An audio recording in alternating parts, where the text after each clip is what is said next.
You ever been in a class where, the same three people answer every single question? It's a classic scene, right? But what if I told you there was a simple 1-minute change that could get every single student thinking, engaged, and ready to share their best ideas? Well, today we're breaking down a technique that does exactly that. Let's dive in. It's a question that drives educators crazy. We ask what we think is a great question, hoping for this really rich discussion, and we get crickets. Or the usual suspects shoot their hands up, while everyone else just kind of tunes out. And this isn't just about who's participating. It's about who is actually doing the intellectual heavy lifting in the room. So here's what we're going to cover. First, we'll look at the hidden imbalance that's lurking in most classrooms. Then we'll get into the simple fix called everybody writes. We're going to dive into the brain science behind why it works so well, compare it to other techniques, and finally, see how it creates a learning environment that's just way more fair for everyone. All right, so let's get right to the heart of the problem. Who is really doing the thinking in a typical lesson? I think the answer might surprise you. The key idea here is something called the cognitive ratio. Just think of it like this. Who's doing the most mental work? In a really great lesson, the students are the ones breaking a sweat, mentally. The whole goal is to shift that burden of thinking from the teacher onto the students, because that's where the real learning sticks. So why is that cognitive ratio so often tilted towards the teacher? Well, it's usually because of this pattern that's just baked into how we teach, the IRE cycle. The teacher interrogates, one student responds, and then the teacher evaluates. See who's at the center of every single step? The teacher. This model doesn't really ask most students to think, it just asks them to sit and wait their turn, which might never come. Okay, so how do we break out of this cycle and flip that ratio? Well, this brings us to a brilliantly simple little trick that has some truly massive results. Meet everybody writes. It's honestly as simple and as powerful as it sounds. Before a single hand goes up, before anyone says a word, the teacher just sets a timer, like 1 to 3 minutes, and gives a clear instruction. Everybody, grab a pen and write down your thoughts on this question. It's not optional, it's super quick, and as you're about to see, it completely changes the game. And this is where you can literally see the difference. On the left, you've got that old teacher in the middle cycle, but look at the right. See how that one simple step, everybody writes, just blows it up?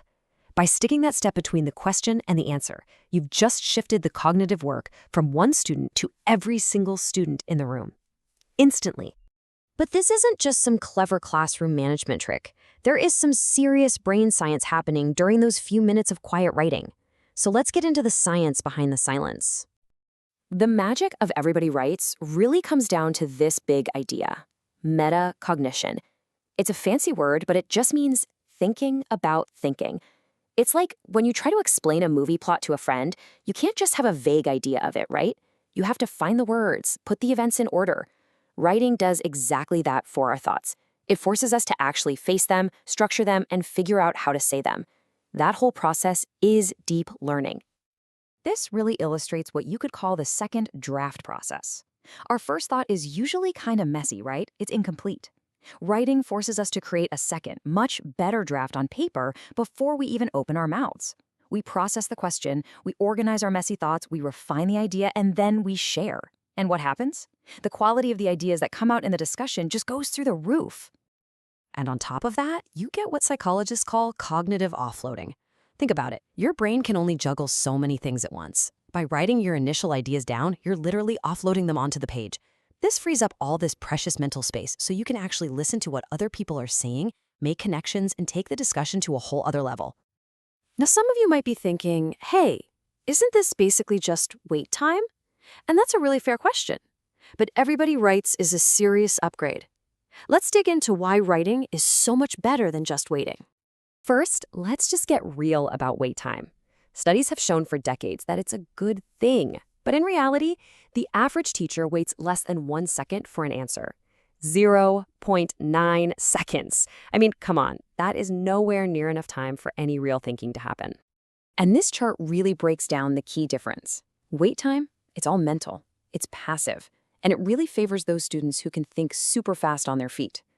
Everybody writes, on the other hand, demands that you write it down. It is an active process that forces you to clarify and organize. And the impact on that cognitive ratio we talked about, it's huge. Because for those couple of minutes, you have 100% accountability for thinking. No one gets to hide. And this leads us to what is, for my money, the most powerful part of this whole technique. It goes beyond just having better discussions. Everybody Writes is a total game changer for equity in the classroom. I absolutely love this quote because it just hits the nail on the head. For way too long, the goal has been to get quiet students to, come out of their shells. But Everybody Writes respects their natural way of processing things.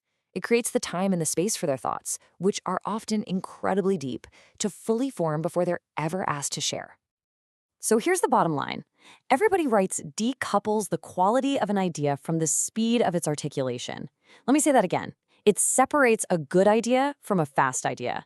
It sends this incredibly powerful message that what we really value are thoughtful, well-constructed ideas, not just the first one that gets blurted out. This one little shift makes participation so much more democratic and makes sure that all kinds of different voices are prepped and ready to be heard.